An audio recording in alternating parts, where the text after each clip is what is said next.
কেন মেরেছি? এমনিতে তো 1 ঘন্টা পরে এসেছিস, তুই জানিস না খাবার না পেলে আমার মাথাটা পুরো নষ্ট হয়ে যায়। আর আমার মাথা যখন নষ্ট হয় না আমি হুঁশে থাকি না, কবে যে তোকে মেরে লাশ বানিয়ে দেয় আমি জানি না। এই তোর আসার টাইম কয়টা? 10টা। তুই এসেছিস কয়টায়? 11টায়। এই তুই পুরো 1 ঘন্টা লেট করে এসেছিস। তোকে কি আমি এজন্য বেতন দিই যে যাতে তুই প্রত্যেক দিন লেট করে আসিস? মাগো, আমার পোলাটা অসুস্থ, পেটে ব্যথায় কষ্ট পাইতেছে, তাই ওর একটু ডাক্তার কাছে ডাক্তার দেয়, ওষুধ না খাওয়াইয়া ওর আমি বাসায় রেখে তারপর আমি কাম করতে আইছি। আপনি কোনো চিন্তা করেন না, আপনার সব কম আমি সময় মতো করে দিব। শোন, তোর এত কথা আমি শুনতে চাই না। আমার মাথা যদি খারাপ হয় না, তুই আর তোর ছেলে কাউকে আমি ছাড়বো না বলে দিলাম। এখন বল, খাবার বানাতে কতক্ষণ সময় লাগবে? এই ধরেন আধা ঘন্টা লাগবো। আধা ঘন্টা? আমি সকাল থেকে না খেয়ে আছি, আমি আধা ঘন্টা সময় তোকে দিতে পারবো না। আমি তোকে 20 মিনিট সময় দিলাম। 20 মিনিটের মধ্যে যদি আমার খবর না হয় না, তাহলে তোর খবর আছে বলে দিলাম।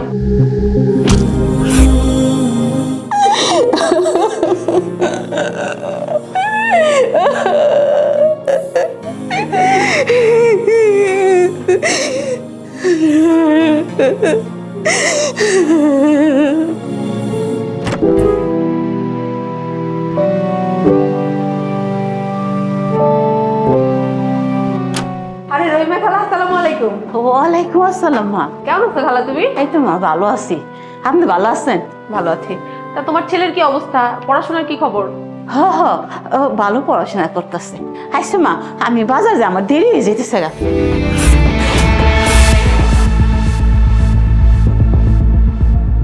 কি ব্যাপার, খালার সাথে তোমার সকালেও দেখা হয়েছিল, তখন তো তার মাথায় কোনো আঘাতের দাগ ছিল না, এখন এই দাগটা কোথা থেকে আসলো, তাও আবার মাথায়? আর উনি যে বাড়ি কাজ করে এই বাড়ির মহিলাটা তো সুবিধার না, যে পরিমাণে চিল্লাচিল্লি করে আমি তো পাশের ফ্ল্যাট থেকে সব শুনতে পারি। ব্যাপারটা আমার হচ্ছে কেমন সন্দেহ মনে হচ্ছে। এক কাজ করি, আমি ওনার পিছনে পিছনে যাই, তাহলে কিছুটা জানতে পারবো।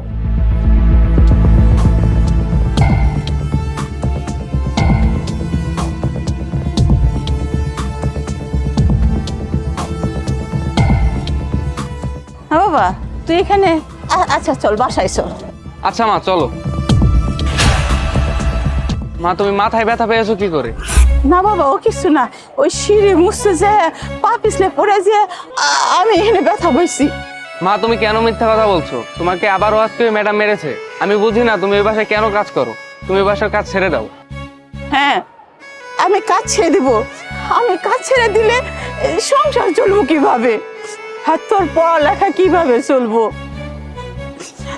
তুই তার কিছু করিস না, আমার তো কাজ করে সংসার চালাইতে হয়, আমার কাজ করাই লাগবো। তুই বড় হয়ে কিছু কর, পড়ালেখা শেষ করে কিছু কর, তখন আমি কাজ কাম ছেড়ে দিমু। কিন্তু তোর কিছু হওয়ার আগে তো আমার কাজ করাই লাগবো, তাই না? করা লাগবো না? মা তুমি কোনো চিন্তা করো না, তোমার ছেলে এখন থেকে কাজ করবে। তুই পড়াশোনা শেষ করে কাজ করবি, প্রতিষ্ঠিত হবি, তখন আমি কাজ ছেড়ে দিমু। আমি আর কোনো কাজ টাজ করুম না। হ্যাঁ মা, তোমাকে আমি কথা দিচ্ছি, আমি পড়াশোনা করে প্রতিষ্ঠিত হব। ঠিক আছে, চল বাসায় চল। আচ্ছা ঠিক আছে মা, চলো।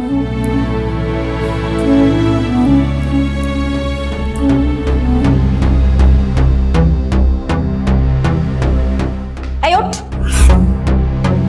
কিসে মা, একটা তো রাইগে আসেন কি লেগে? এই তুই আমাকে না জিজ্ঞেস করে আমার ড্রিঙ্কস কোন সাহসে খেয়েছিস? তুই জানিস ওই ড্রিঙ্কসের দাম কত? জীবনে চোখে দেখেছিস? মা গো, অনেকদিন ধরে দেখছিলাম ওটা পইরা আসছিল, আর আমার মাথাটা যেন কেমন ঘোরাইতেছে, এর লেগে আমি একটুখানি নিয়ে খাইছি মা। ও আচ্ছা, তুই এখন আমার ফ্রিজ খোঁজাখুঁজি করে দেখিস কি আছে আর কি নেই। তোর এত সাহস কি করে হয় বলতো? এই তুই কিন্তু অনেক বেয়াদব হয়ে গেছিস। আর তুই আমার জিনিসপত্র এখন চুরি করে খাওয়া শুরু করেছিস। মা গো, আমার ভুল হয়ে গেছে, আমি আপনার না করে আর খামো না মা, আমার মাফ করে দে। কি এত বড় সাহস, আবার মুখে মুখে তর্ক করিস? যা এক্ষুনি বের হ বলছি। বাস, অনেক হয়েছে, আন্টির সাথে আপনি অনেক করেছেন, এবার থামুন। অনেক করেছি মানে? আমি অনেকটাই করেছি। আর তাছাড়া এই মহিলাটা প্রত্যেক দিন লেট করে আসে, আমার কোনো কাজই ঠিক মতো করতে পারে না। ওকে আমি কেন রাখবো? ওকে আমি প্রত্যেক মাসে ঠিক টাইম মতো স্যালারি কী কারণে দেই? যাতে আমার সব কাজকর্ম ঠিকঠাক মতো করতে পারে। কিন্তু ও তো আমার কোনো কাজ ঠিকঠাক মতো করতে পারে না, আমাকে খাবারটা পর্যন্ত ঠিকঠাক মতো দেয় না। ওকে কি আমি সাজিয়ে রাখার জন্য এখানে রেখেছি? কাজ করতে পারে না, এখন বের করে দিচ্ছি। শোনো তানিয়া, উনি জাস্ট তোমার বাসার কাজের লোক, তাই বলে কি তুমি ওনাকে মারধর করবে, ওনার গায়ে হাত তুলবে? তো তোমার মধ্যে কোনো মনুষ্যত্ব বোধ নেই।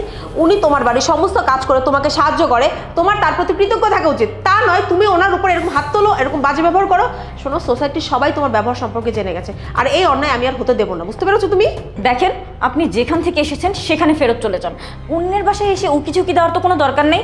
আর নিজের কাজে মন দেন, ঠিক আছে? এখান থেকে বের হন বলছি। শুনুন, আপনার পাশে উকি ঝুঁকি মারার কোনো ইচ্ছা আমার নেই, ঠিক আছে?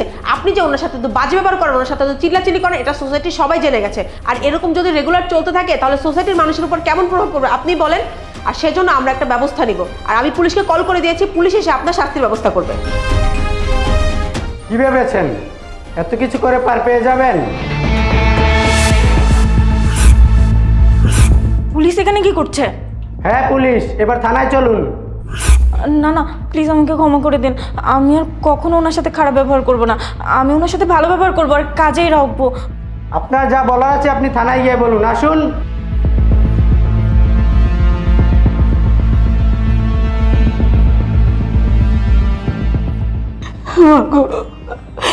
আপনার অনেক ধন্যবাদ, এমন একটা জালিমের হাত থেকে আপনারা রক্ষা করছেন।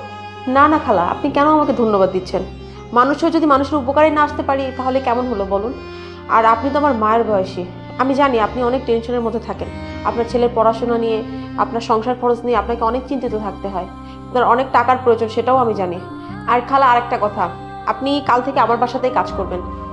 আমারও একটা কাজের লোকের দরকার ছিল, আর সারাদিন বাসায় আমি একাই থাকি।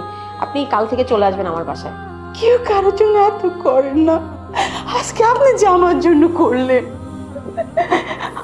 আমি মা কালকে থেকে আপনার এখানে কাজে লাগবো, আপনার সব কথা আমি ভালোভাবে করে দেবো। আপনারা কোনো অভিযোগ করতে দেবো না, যে কোনো কাম দেবো না মা গো। আমি সব কাজ করে দেবো, কালকে থেকে করে দেবো।